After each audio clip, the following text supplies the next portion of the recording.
Hey, it's Mike again from the Big Rock Ranch. Today I'm going to talk about one of my absolute favorite devices to put on a tractor, and that's a set of pallet forks. I've had a set of pallet forks ever since I've owned a compact tractor. I use them almost more than I use a compact tractor bucket, and I absolutely love them. There are so many things you can do with them. They're back savers. You can lift heavy objects up in pickup trucks. You can lift your four-wheeler up in a pickup truck. You can move round bales in a pinch if you need to. There's just a ton of things you can do with them. In order to buy a set of pallet forks, you really need a quick attach on the front of your tractor. And if you don't have that, that's a whole nother topic. You can get it, it's kind of expensive. But if you've got a quick attach system, someone makes a pallet fork to go on the front of your tractor. This particular tractor has a skid loader compatible quick attach. So anything that fits a skid loader will fit this tractor.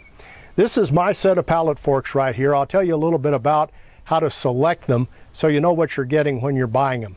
First off, pallet forks come in two sizes of forks. 42 inches, and that's measured from the tip of the fork to the back, or 48 inches. If you've got a small compact tractor, I highly recommend you get the 42-inch pallet forks, because any bigger, you have the potential of putting weight out too far in front of the tractor and you may get light in the back end, and we don't want to do that. 42-inch pallets forks will get under about any pallet and do just about everything you want them to do. Now, they measure pallet forks in the amount of weight that they can lift. Most of the bottom line inexpensive pallet forks come with 3,500 pound rated forks. That's what these are. That's what I recommend. It's way overkill to put any heavier forks on the front of a compact tractor, because that's more than the tractor will pick up anyway. So 3,500 pound forks are fine.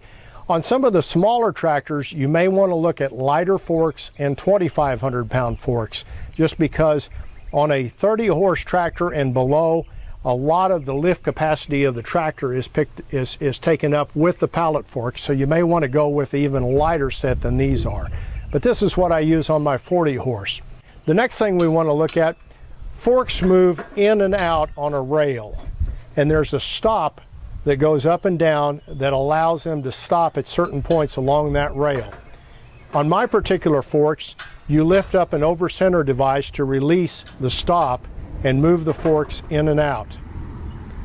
On this other set of forks I'm going to show you here, there is a twist device, and that's usually the two I see, are either the over-center device and this lift-up twist device to release the forks so they can move in and out. Either system works fine. Now, one thing I'm going to tell you on all pallet forks after you buy them, a good coating of grease up and down this rail that they travel on will make them move in and out a lot better, a whole lot better, so keep them greased. The next thing I want to look at, one little option, and there's not very many options on pallet forks, there's a hook that you can get, or a loop that you can attach chains to if you're lifting stuff or you need to secure it on your forks. On my particular pallet forks, I didn't invest in that. I'm going to show you what it looks like on this other set of pallet forks. They have this strap that you can put a chain around. It's a handy thing. I wasn't willing to pay extra for it, but it's there if you want it. That's about all to tell you about pallet forks. If you ever have any need to remove a fork, here's how they come off. If you slide them to the center, there's a gap in the bottom part of the bracket that they stay in, and they'll lift right out. So if you need to remove a fork for any particular reason, that's how you do it.